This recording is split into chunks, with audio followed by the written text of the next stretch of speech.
Ces sublimes jumelles terrorisent tout un quartier. Photo. Rihanna nous dévoile, presque, ça. Durant 7 ans, ils ont vécu l'enfer.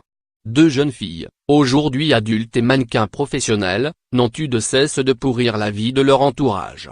La police ne comptait même plus le nombre de plaintes reçues contre ces ados. Par exemple, rapporte un voisin, elles s'amusent à faire valdinguer les poubelles dans les rues à 5 heures du matin.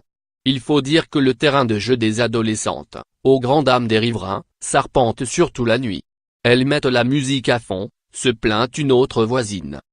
Elles insultent tout le monde. J'ai des enfants en bas âge et je ne supporte plus qu'ils entendent tous ces gros mots à longueur de temps, explique une autre. En toute logique, Thalia et Tiffany, jugés par les magistrats, ont relevé de ce que nos voisins britanniques appellent un NASBO, antisocial behavior order. Ivresse, menaces, vandalisme, graffiti, musique bruyante. La décision concerne des incidents qui ne provoquent pas de poursuite pénale, s'applique à toute personne âgée d'au moins 10 ans, et est valable au moins 2 ans. Les jumelles, forcées de déménager, ont dû prendre leur quartier dans un nouvel appartement. Mais chasser le naturel, il revient au galop. En quelques jours à peine, les plaintes ont recommencé à s'accumuler auprès des policiers.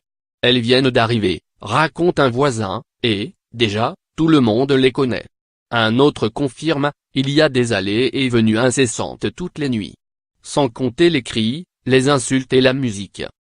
Autant dire que les jumelles Thalia et Tiffany n'ont pas, avec ce changement de quartier, redoré leur réputation. Pour la police, il n'y a plus d'hésitation, les jumelles doivent maintenant répondre de leur comportement outrancier devant la justice. À l'heure de boucler cet article, les conclusions de la justice et du procès n'étaient pas encore connues. Nous sommes très contents que cela finisse ainsi.